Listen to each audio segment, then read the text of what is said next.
सभी हॉरर कहानियाँ किसी न किसी जगह पर शुरू होती है। कभी किसी 100 साल पुराने पेड़ के पास तो कभी किसी जंगल के अंदर। पर सबसे ज्यादा रोंगटे वो खड़ी करती है जो किसी घर के अंदर हो। घर एक ऐसी जगह होती है जिसमें लोग अपने आप को सेफ मानते हैं, पर कभी कभी घर ही एक हॉरर स्टोरी में बदल जाती है। हॉन्टेड हाउस एक ऐसी घर होती है जहाँ पर उन लोगों की आत्माएं निवास करती है जो कि उस घर में पहले कभी रहता होगा या फिर उस घर से उसका कोई संबंध होगा। अकाल मृत्यु जब होती है तब किसी किसी आत्माओं की अंतिम इच्छा बाकी रहती है और इसलिए हमें घरों में अजीब चीजें देखने को मिलती है। इस दुनिया में 20 लाख से भी ज्यादा पॉपुलर हॉन्टेड घरें मौजूद हैं, पर आज जिनके बारे में आप सुनोगे वो आपके रोंगटे खड़े कर देगी। बस एक बार पूरी वीडियो देख लेना। आप डायन, चुड़ैल, भूत प्रेत इन सब चीजों में मानते हो कि नहीं वो तो मैं नहीं जानता, पर इन केसेस को एक बार सुन लो और फिर अपने लिए डिसाइड कर लो। नंबर 5, रोज हॉल, मोंटेगो बे, जमाइका। ये घर साल 1770 में बना था और इसमें जॉन पाल्मर और उनकी वाइफ एनी पाल्मर रहती थी। पर ये जो एनी पाल्मर थी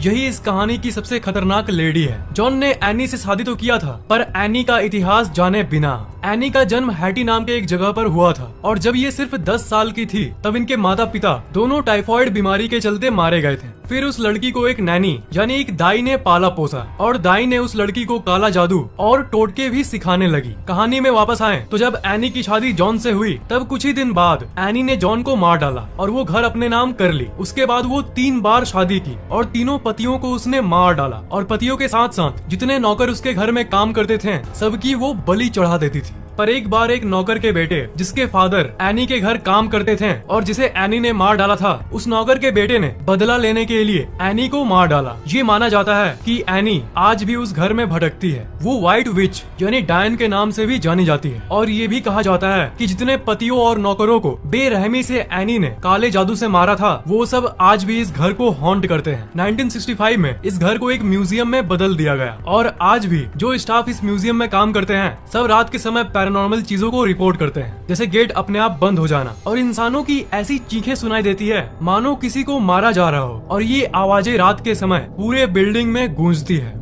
number 4, the valley house, California. 1856 में एक बिजनेसमैन जिनका नाम था थॉमस वैली और उनकी वाइफ एना वैली, उन्होंने अपने लिए एक खूबसूरत सा घर बनाया। पर उन लोगों को ये नहीं पता था कि जिस जगह पर वो अपना घर बना रहे हैं वो एक ग्रेव यार्ड था यानी एक कब्रिस्तान था। घर बनने के बाद ये लोग उसी घर में नॉर्मली रहना शुरू कर दिए, पर फिर पैरानॉर्मल घटनाएं शुरू हो गई। थॉमस की जो सबसे छोटी बेटी थी वो हमेशा ये कहती थी कि उसे किसी की चलने की आवाजें सुनाई देती थी। कुछ दिन बाद थॉमस का एक नया बेटा जन्म लिया, पर वो जब सिर्फ 18 महीने का था तब बदकिस्मती से उसकी मौत हो गई और 1885 में वायोलेट वैली जो उनकी बेटी थी उसने भी अपने आप को गोली मारकर आत्महत्या कर लिया। मतलब इस कब्रिस्तान पर बने इस घर पे इस फैमिली के साथ हमेशा बुरा ही हुआ और धीरे धीरे करके पूरी वैले फैमिली खत्म हो गई। धीरे धीरे सबकी मौत हो गई और आखिर में थॉमस वैले और उनकी वाइफ एना वैले की भी मौत हो गई। और उसके बाद जो फैमिलीज इस घर में आती सबके साथ कुछ न कुछ बुरा हो जाता। अजीब पैरानॉर्मल रिपोर्ट्स के चलते जैसे जैसे समय बीतता गया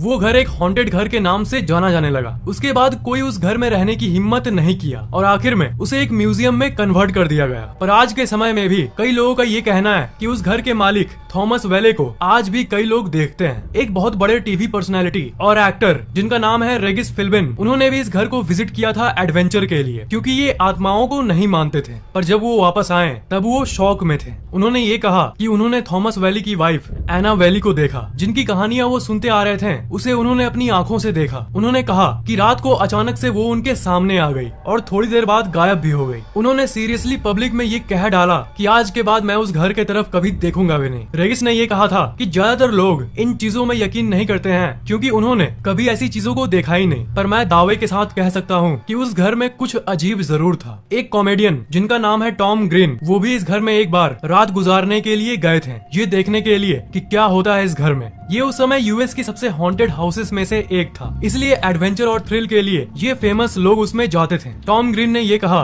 कि किसी बच्चे की चिल्लाने की आवाज उन्हें इस घर में सुनाई दे रही थी और बहुत डरावनी और अजीब आवाजें उस घर में गूंजती थी। उस समय जब वेले फैमिली जिंदा थी तब उनके पास एक डॉग था जिसका नाम था डॉली। तो आज के समय में जितने लोगों ने इस घर में विजिट किया है उनमें से कुछ लोगों ने एक डॉग को भी घूमते हुए देखा है जो रैंडमली अपीयर होता था और गायब भी हो जाता था। Number 3, बॉर्ली रेक्टोरी, England. बॉर्ली रेक्टोरी को इंग्लैंड की सबसे हॉन्टेड हाउस भी माना जाता है। इस घर में आज तक बहुत सारे परिवार रह चुके हैं। सभी परिवारों ने कई रोंगटे खड़े कर देने वाली इंसिडेंट्स को रिपोर्ट किया है। इस घर में हर फैमिली को हंसते हुए बच्चों की आवाजें, गाते हुए और चिल्लाते हुए लोगों की आवाजें सुनाई देती आई है। बहुत सारे विजुअल्स यानी आंखों से देखे जाने वाले फिगर्स को भी इन्होंने देखा है और पावरफुल अदृश्य ताकतों को भी अनुभव किया है। और सबसे अजीब घटना है मैसेज ऑन द वॉल्स, मतलब इस घर के दीवार पर मैसेज लिखा हुआ मिलता है, जैसे गो अवे मतलब चले जाओ, या फिर लीव दिस हाउस यानी इस घर को छोड़ दो। ये घर सबसे पहले एक प्रीस्ट का हुआ करता था जो अपनी फैमिली के साथ रहता था। मतलब ये प्रीस्ट वाली फैमिली इस घर की सबसे पहली रेसिडेंट थी। इन्होंने ये रिपोर्ट किया कि पैरानॉर्मल घटनाओं की शुरुआत हुई फुटस्टेप्स यानी चलने की आवाजों से। मतलब जब ये रात को सो रहे होते थे तभी दूसरे रूम से ऐसी आवाजें आती थी जैसे मानो कोई चल रहा हो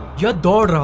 और इन्हें घर में बहुत सारे नन दिखाई देती थी जो कि दिखती थी और गायब हो जाती थी। इन्हीं घटनाओं के चलते उस फैमिली ने इस घर को छोड़ दिया, पर बाद में नए नए फैमिलीज आकर इस घर में रहने लगे जो कि आत्माओं पर यकीन नहीं करती थी। पर बाद में उन्हें भी ये घर छोड़ना पड़ा और इन्हीं रिपोर्ट्स के चलते 1937 आते आते ये घर वैकेंट यानी खाली हो गया और एक हॉन्टेड जगह के नाम से प्रसिद्ध हो गया। उस समय एक बहुत फेमस पैरानॉर्मल रिसर्चर थे जिनका नाम था हैरी प्रिंस। वो बहुत दिनों से इस घर के रिसर्च में लगे हुए थे। तभी जब ये घर खाली हुआ तब इन्होंने इस घर में पूरे 1 साल रहने का तय किया। इन्होंने ये तय किया कि 1 साल तक ये इस घर में रहकर इसकी सच्चाई पता करेंगे और अपने अनुभव दुनिया के साथ शेयर करेंगे। इनके साथ भी बहुत डरावनी घटनाएं हुई। एक बार एक आत्मा इनके सपने में आकर इनको ये बताई कि ये घर राख में बदल जाएगा और एक नन जिसकी मौत हुई थी इस घर में, उसके शरीर की एक पार्ट जमीन के अंदर से बाहर निकलेगी। ये सपना बहुत अजीब था और ज्यादा मतलब नहीं बना रहा था, पर ये डरावना था और सच था कि नहीं ये तो हैरी को भी नहीं पता था। पूरे 1 साल में सबसे ज्यादा अमेजमेंट और परेशानी इन्हें उस सपने से ही हुई। पर 1939 तक इस घर को कुछ नहीं हुआ और न ही किसी तरह का बॉडी पार्ट पाया गया, क्योंकि 2 साल बीत गए थे और घर को कुछ नहीं हुआ था। इसलिए उस सपने को एक बिना मतलब वाला सपना मानकर वो इस घर पर से ध्यान हटाकर दूसरे हॉन्टेड घरों के इंस्पेक्शन में चले गए। वक्त बीतता गया और 1939 में एक नया आदमी इस घर में रहने लगा। एक दिन अचानक इस घर के एक रूम में आग लग गई और आपको यकीन नहीं होगा कि राख के अंदर से हड्डियां पाई गई। वो हड्डियां उस नन की थी कि नहीं या किसी और की, ये कोई नहीं जान सका। उसके बाद उस घर के रूम को रिकंस्ट्रक्ट कर दिया गया। मतलब जो छोटा रूम जल गया था उस जगह नया रूम बनवा दिया गया और उन हड्डियों को अच्छी तरह से बरी कर दिया गया। मतलब दूर के एक बड़े कब्रिस्तान में प्रॉपर बरियल कर दिया गया ताकि उस नन की आत्मा को शांति मिले। उसके बाद आप मानो या ना मानो इस घर में भूतिया घटनाएं रुक गई और सब कुछ नॉर्मल हो गया। पर कुछ सालों बाद फिर जो फैमिलीज आई उसे एक नन तो परेशान नहीं कर रही थी, पर और कई तरह के स्पिरिट्स की घटनाएं उन नए परिवारों ने रिपोर्ट किया। इसलिए इन्वेस्टिगेटर्स का तो यही मानना है कि यहाँ एक नहीं बहुत सारे आत्माएं रहती है और ये घर आज भी हॉन्टेड है। Number 2, Monte Christo homestead house, Australia. ये पूरे ऑस्ट्रेलिया देश की सबसे हॉन्टेड घर है और इस घर में अजीब हैपनिंग्स तब से होती आ रही है जब से ये बना था। इस घर को 1885 में बनाया गया था और तभी से इसमें हॉन्टेड एक्टिविटीज होती आई है। क्रॉले परिवार इस घर में रहने वाला सबसे पहला परिवार था और इन्होंने बहुत वियर्ड हैपनिंग्स को अनुभव किया था। इनके घर में एक नौकरानी काम करती थी। एक दिन अचानक वो सीढ़ी पर से फिसल गई थी, पर उसका ये कहना था कि वो फिसली नहीं थी बल्कि उसे किसी अदृश्य शक्ति ने ढकेला था। पर क्रॉले फैमिली को लगा कि ये बढ़ा चढ़ाकर बोल रही है, पैर फिसल गया होगा इसका। इस घटना पर किसी ने उतना ध्यान नहीं दिया, पर जब वो ठीक होने के बाद वो फिर से काम करना शुरू कर दी तब फिर से वो सीढ़ी के उसी जगह से गिर गई। पर इस बार उस नौकरानी ने पूरे दावे के साथ कहा कि सीढ़ी से वो गिरी नहीं थी, पर उसे कोई अननोन फोर्स बार बार ढकेल दे रहा था। उसके बाद जब वो नॉर्मल होकर काम करने आई तो एक बार फिर से वो सीढ़ी के उसी जगह से गिरी, पर इस बार वो इतनी जोर से गिरी कि अनफॉर्चुनेटली गहरी चोट के चलते उसी समय उसकी मौत हो गई। उस घटना के बाद जब एक दूसरी मेड काम करने आई तो बैल्कनी से गिरने के चलते उसकी भी मौत हो गई। उसका एक बेटा था हैरोल्ड, उसका कोई परिवार नहीं था, सिर्फ उसके मदर के बदले, और उसका कोई नहीं था जिसकी अब मौत हो चुकी थी। तो फिर घर वालों ने इंसानियत के नाते उसके बेटे को रख लिया, पर एक एक्सीडेंट के चलते उसकी दिमागी हालत बिगड़ गई और वो मेंटली पागल हो गया और उसे घर के पीछे एक छोटे रूम में बांध कर रख दिया गया। घर वालों ने ये तय किया कि अगर कुछ दिनों में ये ट्रीटमेंट से ठीक नहीं हुआ तो इसे मेंटल हॉस्पिटल भेज दिया जाएगा। वो लड़का हर रात को किसी उल्फ जैसी आवाजें निकालता था और लोकल लोगों को ये लगता था कि घर के पीछे किसी मॉन्स्टर को रखा गया है। बाद में ठीक न होने के चलते उसे एक मेंटल हॉस्पिटल में भेज दिया गया और मेंटल हॉस्पिटल में जाने के कुछ दिनों बाद ही उसकी मौत हो गई। पर अजीब बात यह है कि आज के समय में भी हर रात भेड़िए जैसी आवाज लोकल लोगों को सुनाई देती है। और ये अजीब चीजें सिर्फ तभी तक नहीं चली जब तक क्रॉली फैमिली इस घर में थी। उसके बाद भी कई दूसरे परिवार इस घर में रहने आए। क्रॉली ने इस घर को कम दाम में एक दूसरे फैमिली को बेच दिया था और वजह वही थी, रात को घर के पीछे से आने वाली भेड़िए की आवाज, जो कि उस पागल लड़के के मरने के बाद भी आती थी। 1948 में जब एक नया परिवार इस घर में आया, आने के कुछ दिनों बाद ही उस परिवार के साथ अजीब घटनाएं होनी शुरू हो गई। आवाजें सुनाई देना तो कॉमन बात हो गई थी, पर हद तब हो गई जब एक दिन उस परिवार का एक सदस्य मरा हुआ मिला और उसे किसने मारा आज तक कोई नहीं जान सका। उसके बाद जो फैमिलीज आई, उन्होंने भी कई तरह के परछाइयों को देखा। सभी ने घरों के अंदर लाइट्स और अदृश्य ताकतों को महसूस किया। बाद में जितने फैमिलीज आई, वो इस घर के इतिहास सुनते ही इस घर को छोड़ देती थी। जो भी इस घर में जाता वो कुछ ही दिनों में इस घर को छोड़कर चला जाता। और आज की बात करें तो आज इसमें कोई रहता तो नहीं, पर ये घर आज भी ठीक उसी जगह पर खड़ा है। Number 1, haunted vicarage, Borgvattnet, Sweden. Sweden में एक गांव है जिसका नाम है बॉर्गवैटनेट, और इसी गांव में एक घर है जो कि पूरे स्वीडन देश की सबसे हॉन्टेड घर है। ये घर साल 1876 में बना था और इस जगह सबसे पहली भूतिया घटना साल 1927 में हुई थी, जब इस घर में रहने वाले लोगों ने कई अजीब घटनाओं को शेयर किया, जिसमें से एक रिपोर्ट बहुत ही ज्यादा डरावनी थी। एक निवासी एक समय अपने कपड़ों को अलमारी में रख रहा था, तभी अचानक एक कपड़ा अपने आप ही फट गया, वो भी उनकी आंखों के सामने। उन्हें पहले मोमेंट में ही शक हो गया था कि इसे कोई अदृश्य ताकत ही कर रही है। 1930 में इस घर में एक प्रीस्ट रहता था और उन्होंने एक रात एक औरत को देखा था जो कि ग्रे कलर की कपड़े पहनी हुई थी। वो लड़की उनसे दूर जा रही थी, पर अचानक से उनकी आंखों के सामने ही वो गायब हो गई। 1940 के समय में एक कपल इस घर में रहने आया और उन्होंने भी कई अनएक्सप्लेनेबल चीजों को अनुभव किया। इन्हें अपने कमरों में चिल्लाने की आवाजें सुनाई देती थी और कमरे का सामान अपने आप ही हिलने लगता था। इस घर में इन कपल्स के बदले और कोई भी नहीं रहता था, पर एक सुबह उठकर इन्होंने ये देखा कि अलमारी रूम के एक कोने से दूसरे कोने में चली गई है और उसके अंदर के सारे कपड़े फटे हुए हैं। उस कपल से मिलने एक बार एक गेस्ट आई थी। रात को वो गेस्ट रूम में सो रही थी। तभी रात को 2:30 बजे के करीब उसकी नींद टूटी और उसने देखा कि 3 चुड़ैल जैसी दिखने वाली फिगर्स उस औरत के तरफ देख रही थी। तुरंत उसने लैंप जलाया, तब भी वो 3 फिगर्स इस औरत को देख ही रही थी। उसने चिल्लाने की कोशिश की, पर उसके मुंह से आवाज नहीं निकल रही थी। पर कुछ सेकंड्स बाद ही पलक झपकाते ही वो 3 फिगर्स गायब हो गई थी और उसकी आवाज भी नॉर्मल हो गई। ऐसी अजीब घटनाएं इस घर में होती थी। 1945 के समय में एरिक नाम का एक व्यक्ति उस घर में अपने एक्सपीरियंसेस को एक जर्नल मतलब अपने डायरी में लिखने आया कि इस घर में आखिर है क्या। उसने ये अनुभव किया कि जिस चेयर पर बैठकर वो अपने अनुभव लिख रहा था, उसी चेयर को किसी ने पीछे से ढकेल दिया और वो मुंह के बल नीचे गिर गया। पर उस घर में तो वो उस समय अकेला था, तो आखिर चेयर को किसने ठेला था? उस घटना के बाद वो तुरंत उस घर से भाग गया और फिर उसने कभी उस घर में जाने का सोचा भी नहीं। आज के समय में उसमें कोई नहीं रहता, पर जिसके नाम वो घर है, वो उस घर को एक पब्लिक गेस्ट हाउस के रूप में बदल दिया है। हालांकि कुछ ही लोग इस घर में एडवेंचर के लिए रात में रुकते हैं, पर बाहर से इसे देखने के लिए कई लोग जाते हैं। और जो इस घर में एक रात रुकने की हिम्मत करता है और एक पूरी रात स्पेंड करता है, उसे एक ओवरनाइट स्टे सर्टिफिकेट भी मिलता है। तो अगर साइंस के नजर से इन घटनाओं को एनालाइज करें तो ये केसेस आज भी अनसॉल्व्ड और अनएक्सप्लेनेबल हैं। इत्तेफाक एक बार होता है, बार बार नहीं। पैरानॉर्मल इन्वेस्टिगेटर्स कई तरह के साइंटिफिक टूल्स यूज करते हैं, जैसे EVP, EMF meter, motion sensor, 3D mapping camera, digital thermometer, thermal camera और भी बहुत कुछ। मतलब ये है science of ghosts, tools to detect entities. इसलिए हमें भूत और आत्माओं को नेग्लेक्ट करने के बदले, नकार देने के बदले, इन्हें एक साइंटिफिक तरीके से समझने की कोशिश करनी चाहिए। टेक्नोलॉजी, साइंस और रोबोट्स की इस दुनिया में आज भी ऐसी कई पैरानॉर्मल चीजें हैं जो कि विज्ञान के परे है। अगर आपको वीडियो इंटरेस्टिंग लगा तो नीचे कमेंट करना मत भूलिए। 2013 में एक मूवी निकली थी जिसका नाम था द कंज्यूरिंग। ये मूवी बाकी मूवीज से अलग थी क्योंकि ये असल घटना पे आधारित थी। इस मूवी की सबसे अजीब और सबसे डरावनी कंटेंट थी ये डॉल, जिसका नाम था एनाबेला। उस फिल्म में आपको ये गुड़िया ऐसी दिखती होगी, पर असल में ये है असली एनाबेला। उस मूवी को ज्यादा एंटरटेनिंग बनाने के लिए उस डॉल को डायरेक्टर ने रीडिजाइन करवाया था, पर असल में ये डॉल बाकी गुड़ियों जैसी एकदम सिंपल दिखती थी। वीडियो शुरू करने से पहले मैं ये कहना चाहता हूँ कि आप लोगों में से कई लोग आत्माओं और भूतों पे यकीन नहीं करते होंगे, इसलिए मैं आपको मेरी घोस्ट वाली वीडियो देखने के लिए कहूंगा। इस वीडियो में मैंने भूतों और आत्माओं के बारे में एक साइंटिफिक वे में समझाया है। So let's explore the true story of the Annabelle doll.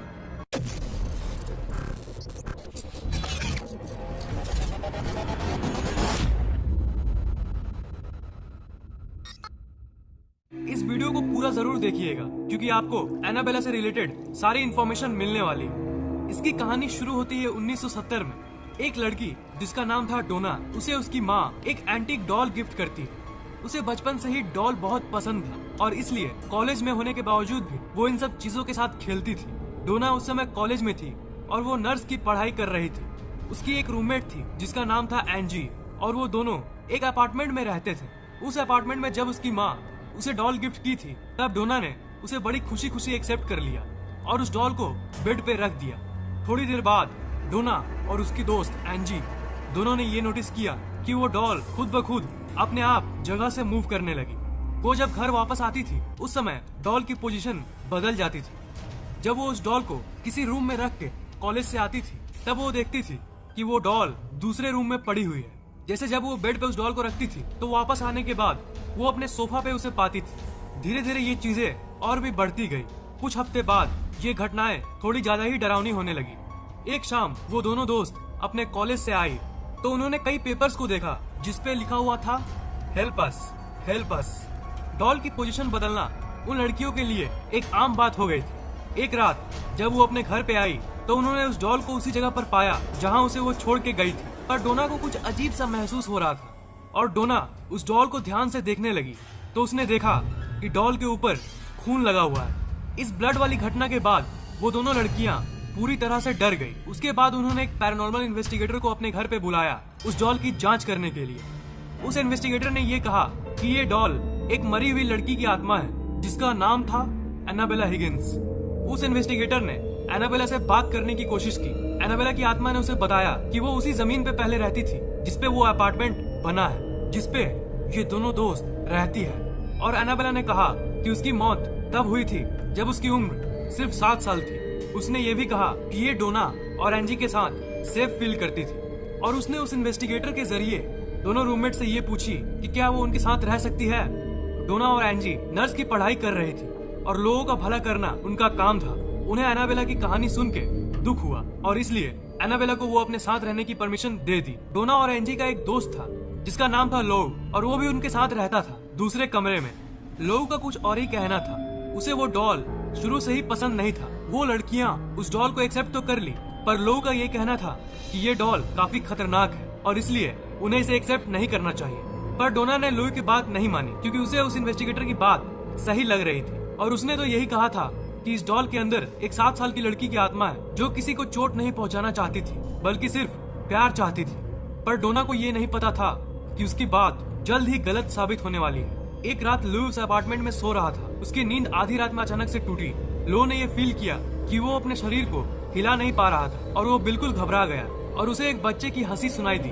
उसने नीचे की तरफ देखा तो उसे एनाबेला डॉल दिखी जो उसी की तरफ आ रही थी पर वो अपने शरीर को हिला नहीं पा रहा था। एनाबेला लोई के शरीर पे आके रुक गई और उसे देखने लगी।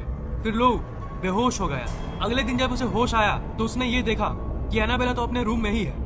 वो इस बात को श्योर नहीं कर पा रहा था कि रात को जो उसने एक्सपीरियंस किया था वो एक सपना था या फिर असलियत में कुछ हुआ था। उस दिन दोपहर में लुई और एंजी उस अपार्टमेंट में अकेले थे। अचानक से डोना के कमरे से उनको एक अजीब सी आवाज सुनाई थी। उन्होंने ये सोचा कि कोई चोर अपार्टमेंट में घुस आया। लुई बेडरूम की तरफ गया और उसने देखा कि वो रूम तो खाली था, कोई उसके अंदर नहीं था, सिर्फ उस डॉल के बदले जो उस रूम में फर्श पर पड़ी हुई थी। उस रूम में अचानक से लुई को लगा कि उसके पीछे कोई है। वो अचानक से घूमा पर उसने देखा कि उसके पीछे कोई नहीं था। अचानक से उसे अपनी छाती पे जोर से दर्द महसूस होता है और जब उसने अपने चेस्ट पर हाथ रखा तो उसने 7 निशानों को देखा और उस जगह से खून निकल रहा था। ऐसी अजीब चीजें होने लगी उस घर में। डोना और एंजी को लगा कि कोई 7 साल की लड़की तो कभी ऐसा कर ही नहीं सकती। उस डॉल पर उन्होंने शक करना शुरू कर दिया और इसलिए उन्होंने एक प्रिस्ट को बुलाया, फादर हेगन। पर फादर हेगन को लगा कि वो इस काम के लिए सही नहीं है। ऐसी स्पिरिट की जांच करने के लिए उन्हें किसी बड़े प्रिस्ट को कांटेक्ट करना चाहिए। इसलिए उन्होंने फादर कुक जो एक बहुत बड़े प्रिस्ट थे उन्हें कांटेक्ट किया और फादर कुक ने बाद में जाके एड और लॉरेन वैरन को कांटेक्ट किया। और इनके बारे में तो आपने कंज्यूरिंग मूवी में देखा ही होगा। एड वैरन ने उस अपार्टमेंट में जाके डोना, एंजी और लुई से बात किया और इन्वेस्टिगेशन के बाद उन्हें ये पता चला कि एनाबेला सिर्फ एक 7 साल की लड़की की आत्मा नहीं है बल्कि एक शैतान की आत्मा है जो एक छोटी लड़की बनने का नाटक कर रहा था और उसकी इंटेंशन प्यार पाना नहीं बल्कि डोना या फिर उसके 2 दोस्तों के शरीर पे कब्जा करना था, यानी उनके शरीर में प्रवेश करना था। डोना ने उस डॉल को वैरेंस को सौंप दिया और एड और लॉरेन वैरन ने उस डॉल को अपने साथ रखने का डिसीजन ले लिया। एड ने एनाबेला को अपने बैक सीट पे रखा। जब उस डॉल को वो अपने घर ले जा रहे थे तब उन दोनों को एक अजीब सी हेट महसूस हो रही थी जिसे वो फील कर पा रहे थे, और बीच बीच में कार की स्टीयरिंग और ब्रेक्स काम करना बंद कर दे रही थी। एक जगह पर कार की बैलेंस पूरी तरह से बिगड़ गई थी और इसलिए एड ने होली वाटर एनाबेला पे छिड़क दिया। वो उस डॉल को शांत करने में कामयाब रहे और वो आखिर में अपने घर पहुंच गए। शुरुआत के कुछ दिनों में उन्होंने ये नोटिस किया कि एनाबेला अपने आप ही दूसरे कमरे में पहुंच जाती थी। एक कैथोलिस्ट प्रीस्ट जिनका नाम था फादर जेसन ब्रैडफोर्ड, वो एनाबेला डॉल को देखने के लिए एड और लॉरेन वारेन के घर पे आए और उस डॉल को देखने के बाद उन्होंने उस डॉल को उठाया और ये कहा, तुम सिर्फ एक डॉल हो, तुम किसी को चोट नहीं पहुंचा सकती। फिर एड ने उस प्रीस्ट को कहा, आप इस लाइन को नहीं कहते तो अच्छा होता। लॉरेन ने उस फादर को ये कहा कि घर जाते समय सावधानी से गाड़ी चलाइएगा और उन्हें घर पहुंचने के बाद फोन करने को कहा, क्योंकि एड का मानना था कि इस डॉल को उन्होंने वो बात कह के गुस्सा दिला दिया था। कुछ घंटों बाद एक फोन कॉल आता है जिसमें उस प्रीस्ट ने बताया कि वो एक एक्सीडेंट में मरने से बाल बाल बच गए। वेरेन ने आखिरकार ये तय किया कि एनाबेला के लिए एक स्पेशल वुडन केस बनाया जाएगा और उसे ऑकल्ट म्यूजियम में रखा जाएगा, जहाँ पे वो आज भी रखी हुई है। एनाबेला अब एक वुडन लॉकर में बंद है, पर इसका ये मतलब नहीं कि वो किसी को चोट नहीं पहुंचा सकती। कुछ सालों बाद एक बार एड अपने विजिटर को एनाबेला के बारे में बता रहे थे, तब उस विजिटर ने उसी रूम में एनाबेला डॉल के सामने ही उसका मजाक उड़ा दिया। जब वो विजिटर रात में अपने एक क्लोज फ्रेंड के साथ बाइक पे घर जा रहा था तब उसका एक्सीडेंट हो गया, पर उसकी वो दोस्त बच जाती है, पर वो लड़का मर जाता है। उसकी जो दोस्त बचती है उसने ये कहा कि वो एनाबेला के बारे में बात कर रही थी, उसको लेकर मजाक उड़ा रही थी। तभी अचानक से उसने अपना कंट्रोल लॉस्ट कर दिया और वो बाइक एक पेड़ पे जाके टकरा गई। आज भी एनाबेला उसी ऑकल्ट म्यूजियम में पाई जा सकती है। ये दुनिया की सबसे श्रापित डॉल्स में से एक नहीं, बल्कि दुनिया की सबसे श्रापित डॉल है। जैसे कि मैंने कहा कि आज भी एनाबेला उसी ऑकल्ट म्यूजियम में बंद है, तो अगर आपको एक चांस मिले तो क्या आप एनाबेला डॉल को करीब से देखना चाहोगे? इस वीडियो को लाइक, कमेंट और शेयर कीजिए ताकि ये नॉलेज दूसरों तक पहुंच सके, और इस चैनल को सब्सक्राइब करना मत भूलिएगा क्योंकि मैं ऐसे इंटरेस्टिंग वीडियोस अपलोड करता रहता हूँ। सब्सक्राइब करने के बाद आप सब्सक्राइब बटन के बगल वाले घंटे को जरूर दबाइएगा ताकि मेरे वीडियोस आप तक सबसे पहले पहुँचे। आपको पता है कि इस घर को दुनिया का सबसे डरावना घर माना जाता है। ये वीडियो बहुत ही स्पेशल होने वाली है, special 50th episode of enigmatic facts. इस वीडियो में आप ऐसे चिलिंग फैक्ट्स को जानोगे कि आपके मुंह से एक ही वर्ड निकलेगा। लाइफ में पहली बार इतना सीरियस वाला डर लगा। स्पेशल एपिसोड में लोग फनी, हंसने वाला, बच्चे वाला, स्पेशल चॉकलेट वाला एपिसोड करते, पर हम लोग मिस्टीरियस और इंटरेस्टिंग चीजों को एक्सप्लोर करेंगे। फैक्ट नंबर 22, वैम्पायर्स को तो आप जानते होंगे। वैम्पायर्स क्या होता है? ये वाले फिल्मी क्रीचर्स। और क्या आपको पता है कि जो बैट होते हैं ना, बैट, ये वाले जानवर, इनमें एक प्रजाति आती है जिसे वैम्पायर बैट कहते हैं, और उनका जो सलाइवा होता है, जो लार होता है ना, उसे ड्रैकुला सलाइवा कहते हैं। और वो वैम्पायर्स असली का जानवरों का, बड़े बड़े जानवर जैसे काउस, स्नेक, टाइगर या कोई भी, इन सब का खून असल में चूसते हैं ये वैम्पायर्स, मतलब असल लाइफ का ड्रैकुला। और सलाइवा वाली बात मैंने क्यों बोला?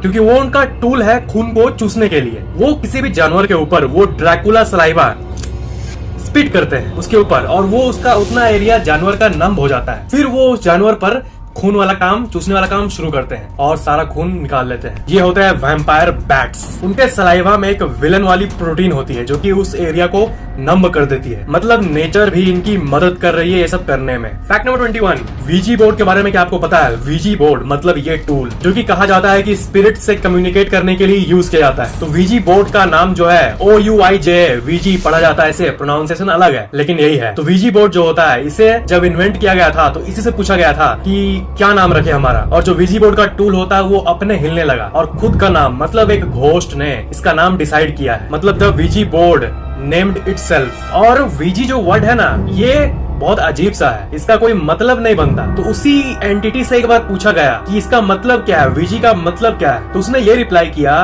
पहले गया सुई जी पर, फिर ओ पर, डी पर, एल पर, यू पर, सी पर, के पर, गुड लक। इसका मतलब है गुड लक। वियर्ड। इस फैक्ट पर एक स्कैरी लाइक बनता है, लाइक बटन पर क्लिक कर देना अगर आपने अभी तक नहीं किया तो। फैक्ट नंबर 20, ये एक साइंटिफिक फैक्ट है कि अगर आप शीशे पर, मेरे सामने एक शीशा रखा हुआ है अभी, तो अगर उस शीशे में मैं ऐसे करके देखते रहूं और अगर 10 मिनट तक देखते रहूं ना, तो 10 मिनट बाद, ठीक 10 मिनट बाद जो हमारा ब्रेन होता है वो इल्यूजन्स क्रिएट करने लगता है। पर जो लोगों ने अनुभव किया है उनके स्टेटमेंट्स आप सुनोगे ना तो आप चौंक जाओगे। वो ये कहते हैं कि जो हेलुसिनेशन शीशे को देखते रहने से होता है 10 मिनट तक, वो रियल लाइफ से भी ज्यादा रियल फील करता है। मैंने क्या कहा, रियल लाइफ से भी ज्यादा रियल फील करता है। वो इतना स्केरी होता है और खुद के चेहरे पर ही अजीब अजीब सी एंटिटीज दिखने लगती है और बहुतों का मानना है कि ये रियल है, पर साइंस कहती है कि ये सिर्फ और सिर्फ हॉल्यूसिनेशन है। पर रियलिटी क्या है ये कोई श्योरली नहीं कह सकता। और जो फेमस कहानी है मैरी की, वो भी शायद शीशे पे देखने से इसी इफेक्ट के लिए होता है,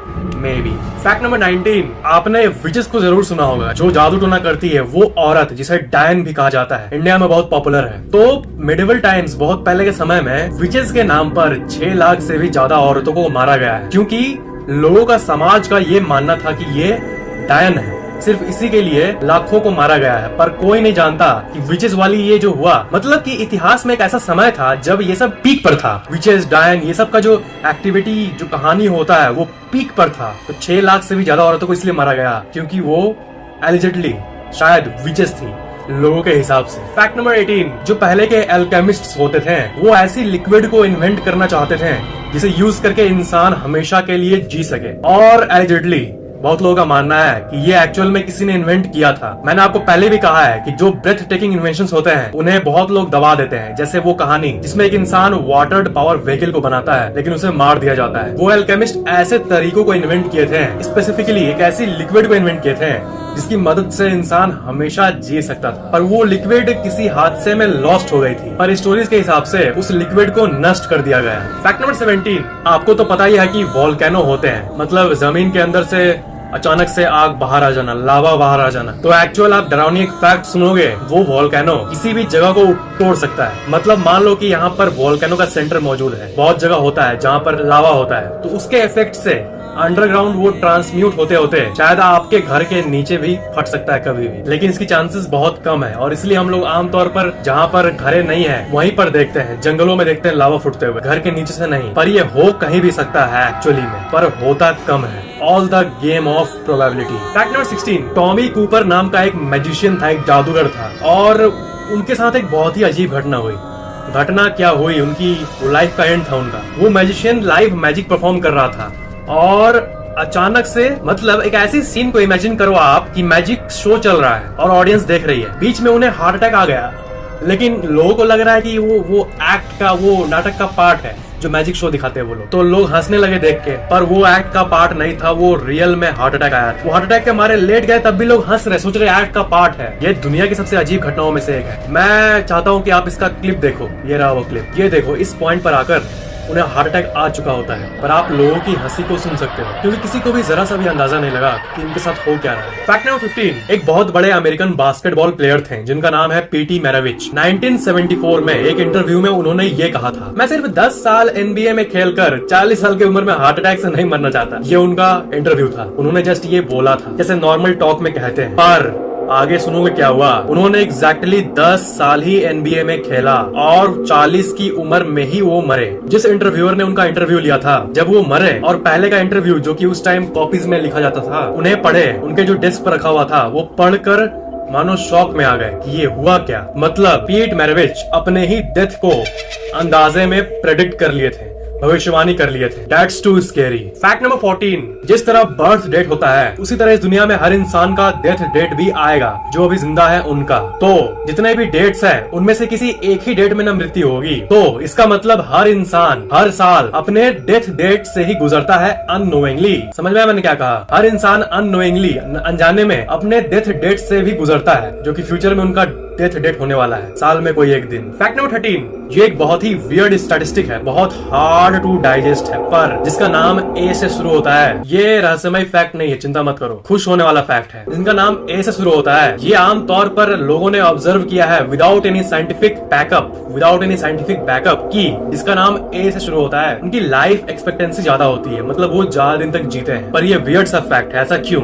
ए से नाम होने वाला है क्यों? फैक्ट नंबर 12, इस दुनिया में जितने भी जंगल हैं उसमें से आपने बहुत डरावने जंगलों के बारे में सुना होगा, पर रिकॉर्ड्स की बात करें तो इस दुनिया का सबसे खतरनाक जंगल हवाई बैच्यू फॉरेस्ट को माना जाता है और ये रोमानिया में लोकेटेड है। हर दिन वहाँ लोग जाते हैं थ्रिल के लिए, पर उसमें से कुछ ही लोग वापस आ पाते हैं। लोगों के अनुभव को पूछा गया उनसे, जो कि वहाँ पर गए हैं, उनसे पूछा गया तो वो लोग कहते हैं कि वहाँ पर अजीब सी लाइट्स दिखती है उनको, लाइट्स, और लड़की की आवाज आती है कुछ इस तरह जैसा आप सुन रहे हो, हंसने की आवाज आती है आउट ऑफ नोवेयर। और इस जंगल के बीच में एक ऐसी जगह है जहाँ पर कोई भी पेड़ पौधे एग्जिस्ट नहीं करते, मतलब वो पॉइंट लाइफलेस है और ये माना गया है कि वो point is a portal to another dimension, allegedly, लोगों का कहना है, but no one knows the truth. Fact number 11, अगर आप बहुत जोर से स्नीज करते हो, छी करके बहुत जोर से, तो ये आपके रिब केज को तोड़ सकती है। पता है मुझे, आप ये सोच रहे हो ये नॉर्मली थोड़ा ना होता है, ये नॉर्मली नहीं होता है, पर जो करतब दिखाते हैं सर्कस में वो लोग ये जनरली करते हैं और बहुत बार उनसे हो चुका है। और दूसरी तरफ जो स्नीज को रोकते भी है, ये लाइफ में बहुत कोई करता है। मैं आपको वार्न कर देता हूँ कि ये साइंटिफिकली प्रूवन है कि ऐसा बिल्कुल भी नहीं करना चाहिए। ये आपके ब्रेन को 1 सेकंड के अंदर रप्चर कर सकता है। पता है, बहुत कोई कहते हैं छींक के रोकने से मजा आता है उनको। अरे मजा क्या, मर जाओगे तो घंटा मजा आएगा तेरे को। इसलिए स्नीज आए तो नॉर्मली स्नीज कर दो, ये नहीं कहा आए तो नॉर्मल स्नीज करो, सुखी रहो। फैक्ट नंबर 10, क्या आप टीवी देखते हो और बहुत ज्यादा टीवी देखते हो? ये बहुत सारे स्टडीज में पाया गया है कि टीवी आपके लाइफ एक्सपेक्टेंसी को कम करता है। यहाँ आंखों की बात नहीं हो रही है, आंख का एक अलग ही स्टोरी, मिथ स्टोरी है, पर जब बॉडी की बात आती है तो मैंने आपको कहा है ना कि बॉडी चलने फिरने के लिए बना है, सेडेंटरी, एक जगह बैठने वाला लाइफस्टाइल। पर राहत की बात यह है कि ये स्पेसिफिकली तब शुरू होता है जब कोई इंसान दिन में 6 घंटे से भी ज्यादा टीवी देखता है। और मेरे ख्याल से आप 6 घंटे तो नहीं देखते होंगे, तब आप सेफ साइड में हो। Don't worry at all. Fact number 9, क्या आपको पता है कि जो मकड़ियां होती है उनका कोई तीथ नहीं होता, उनके पास दांत नहीं होता है, तो वो खाना कैसे खाते हैं? जो खाना उनके जाल में फंसता है, स्पाइडर जो जाल बुनते हैं उसमें जो खाना फंसता है उन्हें वो जब खाते हैं, मुंह में डालते हैं, तब वो सॉलिड रूप में नहीं डालते हैं, वो पहले प्रे के ऊपर अपने वेनम को स्नीज करते हैं और उससे वो प्रे लिक्विफाई हो जाता है, बहुत ज्यादा नरम हो जाता है उनका बॉडी, तब वो उनको अपने मुंह में डालते हैं। मतलब टेक्निकली स्पाइडर्स खाना को खाता नहीं है बल्कि पीता है। यह है स्पाइडर्स के पीछे की काली कहानी, काली करतूत, जो कि उनके लिए बिल्कुल नॉर्मल है। फैक्ट नंबर 8, इस पूरे दुनिया में जितने भी घरों में आग लगती है, फिजिकल आग, वैसी घटना को काउंट करें तो वो लाखों में होती है, पर 15,000 से भी ज्यादा फायर्स सिर्फ एक कैंडल के चलते लगती है, एक मोमबत्ती के चलते, जो कि बहुत ही वियर्ड फैक्ट है। मोमबत्ती को हमेशा सेफ रखना, अगर एक जगह आग लग जाए तो फिर you already know what will happen. Fact number 7, आपके मन में ये बात कभी आई है कि इस दुनिया की सबसे लोनलीस्ट जगह कौन सी है? मतलब सामने सामने इलाका होता है, ठीक है, एक कंट्री के सामने बगल कंट्री, उसके बाद कंट्री, फिर थोड़ा समुद्र का गैप है, फिर भी कंट्री मिल जाता है। एक लैंड, एक जमीन जहाँ पर अच्छी खासी आबादी है, मतलब एक अच्छी जगह से कितनी दूर एक ऐसी जगह क्या कोई होगी जिसे farthest place from human kind माना जाएगा, एकदम सोलो, एकदम लोनली। उसका नाम है पॉइंट नेमो। और इस जगह पर अगर आप चले गए ना, मान लो आप पॉइंट नेमो में हो, तब आपको यहाँ पर कोई इंसान नहीं दिखेगा और सबसे सामने जो इंसान मौजूद होगा इस जगह से, वो यहाँ से नियरेस्ट पॉइंट जो है वो 2687 किलोमीटर दूर होगा। ये है सबसे लोनली जगह पूरे दुनिया का। ऐसा प्रे करो कि दुश्मन को भी ऐसी जगह पर अकेला नहीं छोड़े भगवान। फैक्ट नंबर 6, एक अमीबा होता है, एक टाइप का अमीबा, जो कि पानी में पाया जाता है दुनिया के अलग अलग तालाबों में जहाँ पर लोग नहाते हैं। और अगर बाई चांस ये आपको इन्फेक्ट कर दिया, आपके ऊपर आ गया, तो आपके दिमाग को 7 दिन के अंदर पूरी तरह से खत्म कर देगा और इसका कोई ट्रीटमेंट भी अवेलेबल नहीं है। इसलिए प्रॉपरली रिसर्च जगहों पर ही नहाने के लिए जाना, किसी भी गंदे तालाब में नहाने के लिए मत चल जाना। फैक्ट नंबर 5, जो कब्रिस्तान होते हैं उसमें लोगों को बरी किया जाता है, गाड़ा जाता है। तो ऐसे बहुत सारे इंस्टेंसेस होते हैं जब मरा हुआ व्यक्ति किसी कारण से जिंदा हो जाता है, जो कि एक बहुत ही डरावनी बात होती है। या फिर किसी को कभी कभी ऐसा भी होता है, बहुत रेयरली, कि गलत आदमी को ही गाड़ दिया जाता है। तो इसी के लिए मरे हुए जिंदा हो जाना, गलत आदमी गाड़ देना, इसी दोनों चीज के लिए और बहुत सारे रीजंस के लिए घंटी लगाया जाता है जो कि नीचे से कनेक्टेड होता है। अगर किसी को होश आ गया मैजिकली तो वो घंटी बजा सकता है, जिसको देखकर लोग समझ जाएंगे कि उसमें जो है वो जिंदा हो गया है। अच्छी चीज है for the ultra lucky ones, जो कि मरने के बाद भी किसी अजीब मेडिकल कारण के चलते जिंदा हो जाते हैं। फैक्ट नंबर 4, राइट नाउ, अभी आपके शरीर पर 32 मिलियन यानी 3 करोड़ 20 लाख बैक्टीरिया आपके शरीर पर अभी मौजूद है। अभी अगर मैं आपको एक माइक्रोस्कोप ला के दूं, ये स्कूल वाला वो माइक्रोस्कोप नहीं जो कि ड्रामा के लिए स्कूल के लैब्स में रखा हुआ, वो नहीं, इलेक्ट्रॉन माइक्रोस्कोप, तो अगर आपके हाथ को उससे देखा जाए ना तो आप खाना खाना छोड़ दोगे, इतने सारे बैक्टीरिया दिखेंगे। इसलिए खाना खाने के पहले हाथ जरूर धोना। फैक्ट नंबर 3, ये एक बहुत ही डीप फैक्ट है, ध्यान से सुनना। पागल इंसान के बारे में आपको पता है ना, पागल लोग, पागल मतलब ये पागल है, वैसा पागल नहीं, असली वाला पागल, सीरियस पागल जो होता है, मेंटली इल। एक अच्छा इंसान अगर पागल में बदलता है ना तो उन्हें पता नहीं चलेगा। फैक्ट ये है, मतलब वो पागल हो जाएगा तो उसे फील नहीं होगा कि मैं पागल हो गया हूँ। इसे एक लाइन में कहूँ तो इफ यू गो इनसेन, अगर आप पागल हुए हैं तो you may never know it, because उसके हिसाब से दिमाग ढल जाएगा। अगर आपको पता ही चल जाएगा मैं पागल सा कर रहा हूँ तो आप टेक्निकली पागल हुए ही नहीं। मतलब जो पागल होते हैं उन्हें पता ही नहीं होता कि मैं पागल हूँ। Make sense, roll the next thrilling fact. Fact number 2, जिस तरह इस ब्रह्मांड का शुरुआत हुआ बिग बैंग से, अब ये कैसे हुआ, क्यों हुआ, वो तो out of the world, out of the brain, मतलब इम्पॉसिबल टू अंडरस्टैंड है। पर लिविंग दैट टॉपिक, अगर हम लोग यूनिवर्स के बिगिनिंग, शुरुआत को एंड से कंपेयर करें, तो जिस तरह बीच पॉइंट से यूनिवर्स फटा था, एग्जिस्टेंस में आया था बिग बैंग से, उसी तरह बिग क्रंच नामक एक इवेंट में सारा यूनिवर्स आपस में कोलैप्स हो जाएगा, एक सिंगल इनफाइनेटली टाइनी पॉइंट में। मतलब सारा universe will disappear into nothingness. ये तो बहुत ही ज्यादा स्केरी फैक्ट है। मतलब इस एग्जिस्टेंस का एंड, चलो भूत प्रेत तक तो सही था, वो धरती की चीजें हैं, पर जब एग्जिस्टेंस के एंड की बात आती है तो इससे ज्यादा थ्रिलिंग और कुछ नहीं हो सकता। थ्रिलिंग शायद गलत वर्ड होगा, स्केरी। थ्रिलिंग फैक्ट नंबर 1 के पहले, अगर आपने पहले से ही चैनल को सब्सक्राइब करके बेल आइकन ऑन किया हुआ है तो थैंक यू वेरी मच, पर अगर आपने अभी तक नहीं किया तो सब्सक्राइब जरूर कर लेना, और सबसे इंपॉर्टेंट बेल आइकन को भी ऑन कर देना, ताकि इस चैनल के नए वीडियोस की नोटिफिकेशन अपलोड होते ही आपके मोबाइल में तुरंत मिल जाए, और ये बिल्कुल फ्री है। फैक्ट नंबर 1, मैकामे मैनोर नाम का एक हॉन्टेड हाउस है, और इसे पूरी धरती की सबसे स्केरियस्ट हॉन्टेड हाउस में से एक माना जाता है। माना नहीं जाता है एक्चुअल में है, और ये इतना पॉपुलर है कि इसमें लोग जाना चाहते हैं और जाना ही चाहते हैं, क्योंकि इसमें अभी वेटिंग लिस्ट जो है, लोगों को जाने का वेटिंग लिस्ट, प्री बुकिंग, वो 24,000 से भी ज्यादा है। और ये इतना डरावना है कि इसमें जाने के पहले आपका मेडिकल चेकअप परफॉर्म किया जाता है, ये देखने के लिए कि आप में कोई मेंटल प्रॉब्लम तो नहीं है, या फिर आप कुछ फेंट हार्टेड तो नहीं हो, आपको हार्ट अटैक तो नहीं आ जाएगा। और सबसे मेन फैक्ट ये है इस घर के बारे में कि ये एक टिपिकल हॉन्टेड हाउस नहीं है कि आपके साथ कोई गार्ड जाएगा और आप डरोगे तो आपको सेफ ले आएगा, वैसा कुछ नहीं है। उल्टा ये चैलेंज माना जाता है। इसमें अगर आप जाओगे और आपके साथ कुछ भी होगा तो आपके साथ कोई नहीं होगा, मतलब कोई हेल्प करने वाला नहीं होगा, आपके पास कोई फोन नहीं रहेगा, कुछ नहीं रहेगा, आप अलोन रहोगे, एक भूल भुलैया होगा, आपको पता भी नहीं चलेगा मैं कहाँ हूँ, आप डर के मारे मर रहे हो तब भी कोई नहीं आएगा आपको हेल्प करने। ये ऐसा अजीब और स्कैरी हाउस है। आप कहोगे कि प्लीज प्लीज मुझे मेरा सारा पैसा ले लो, लेकिन मुझे यहाँ से निकाल दो, ऐसी नौबत भी आ गई तब भी आपको कोई नहीं निकालेगा। आप एक बार घुसो तो 10 घंटे बाद ही आप उसमें से निकल सकते हो। आप अगर बेहोश भी हो जाओ तो आपको कोई नहीं पूछेगा। ये सब टर्म्स एंड कंडीशन पर एग्री करने के बाद ही आपको इसमें जाने दिया जाएगा, और आखिर में जो इससे निकलता है उनके लिए कुछ प्राइजेस भी रखे जाते हैं। पर अगर आप लोगों के एक्सपीरियंस को सुनोगे तब आपको सुन के ही टॉयलेट हो जाएगा पैंट में। जहाँ तक इस घर को लेकर बहुत लोगों ने विवाद भी किया है, और ऐसे बहुत सारे पेटिशन निकले हैं जिसमें लोगों ने अग्री किया है कि इस प्लेस को बैन किया जाए, क्योंकि ये कोई हॉन्टेड हाउस नहीं है, बल्कि ये तो टॉर्चर हाउस है। पर अभी तक ये ऑपरेशनल है, ये अभी तक चल रहा है और लोग एक्सपीरियंस आज भी कर रहे हैं। सबसे इंटरेस्टिंग फैक्ट आपको कौन सा लगा, नीचे कमेंट करना मत भूलना, और वीडियो को पूरा खुलकर शेयर करना, और 10 मिलियन। द एग्जॉर्सिस्ट नाम की एक हॉरर मूवी है, उसे बहुत लोग आज तक की सबसे हॉरर मूवी भी मानते हैं, द एग्जॉर्सिस्ट। और ये जो है ना, क्या हुआ था कि जब ये रिलीज हुआ था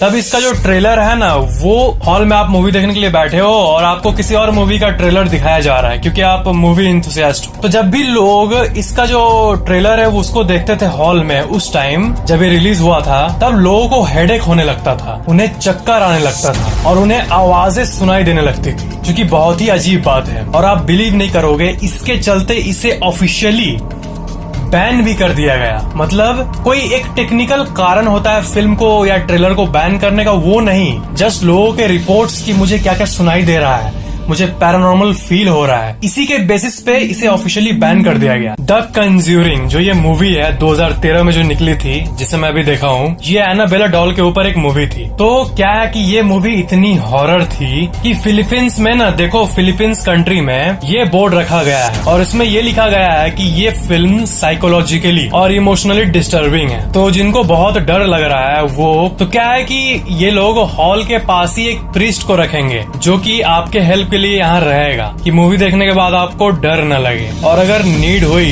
तो वो आपको हेल्प करेगा। मतलब ये मूवी देखने के पहले आपको एक प्रीस्ट ब्लेस कर देगा ताकि आप सेफली मूवी देख पाओ। The exorcism of Emily Rose, ये दुनिया की सबसे डरावनी मूवीज में से एक है, और इसमें जो मेन कैरेक्टर है उसे जेनिफर कारपेंटर ने प्ले किया था। और आप बिलीव नहीं करोगे, जब ये मूवी शूट हो रही थी तब जेनिफर कारपेंटर का बहुत बार इंटरव्यू लिया गया था। 2005 में ये रिलीज हुआ था। तो इंटरव्यू में एक बार जेनिफर कारपेंटर ने कहा कि जब मैं सोने जाती थी शूट के बाद, तब वहाँ पर उनके बेड के बगल में जो रेडियो रहता था, तो जब भी वो सोने जाती थी तब वो अपने आप ऑन हो जाता था, पता नहीं कैसे। और वो ऑन हो गया, ठीक है, वो ऑन भी छोड़ सकती है, फिर वो सिग्नल पकड़ के बजने लगता है, ऐसा कुछ टेक्निकल। बट एक बार रात को रेडियो ऑफ करने के बाद भी वो देखी कि अपने आप ऑन हो गया। और सबसे ज्यादा उन्हें तब डर लगा जब गाना जो है वो पता है क्या बज रहा था, अलाइव नाम का एक गाना था उस टाइम, ठीक है, पर्ल जैम का अलाइव गाना। और जेनिफर कारपेंटर के हिसाब से वो अगर कोई स्पिरिट है तो वो रेडियो से ये इंडिकेट करना चाहता है कि मैं अभी भी अलाइव हूँ, मैं जिंदा हूँ। Oh my gosh! Video like share and comment जरूर करना और चैनल को सब्सक्राइब करके बेल आइकन जरूर ऑन कर लेना।